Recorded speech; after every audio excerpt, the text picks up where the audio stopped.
Hi, everybody. Our country is home to some of the most beautiful God-given landscapes in the world.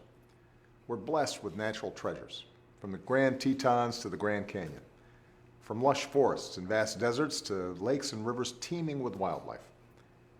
And it's our responsibility to protect these treasures for future generations, just as previous generations protected them for us. Since taking office, I've set aside more than 260 million acres of public lands and waters, more than any president in history. Last month, we announced that 11 states had come together with ranchers and industry groups to protect a threatened species, the sage grouse, without jeopardizing local economies. 2 weeks ago, we announced that we're creating one new marine sanctuary on the Potomac River in Maryland and another along Lake Michigan in Wisconsin, part of unprecedented efforts to restore the Chesapeake Bay and the Great Lakes. We also joined a coalition of countries cracking down on illegal fishing that threatens jobs and food security around the globe. And I'm going to keep protecting the places that make America special and the livelihoods of those who depend on them. We'll also keep doing what we can to prevent the worst effects of climate change before it's too late. Over the past 6 years, we've led by example, generating more clean energy and lowering our carbon emissions.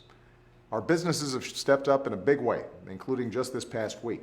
Some of our biggest companies made new commitments to act on climate, not just because it's good for the planet, but because it's good for their bottom line. This is how America's leading on the environment. And because America is leading by example, 150 countries, representing over 85% of global emissions, have now laid out plans to reduce their levels of the harmful carbon pollution that warms our planet. It gives us great momentum going into Paris this December, where the world needs to come together and build on these individual commitments with an ambitious long-term agreement to protect this earth for our kids. Now Congress has to do its job. This month, even as Republicans in Congress barely managed to keep our government open, they shut down something called the Land and Water Conservation Fund. For more than half a century, this fund has protected more than 5 million acres of land, from playgrounds to parks to priceless landscapes, all without costing taxpayers a dime. Nearly every single county in America has benefited from this program. It has bipartisan support in both the House and the Senate.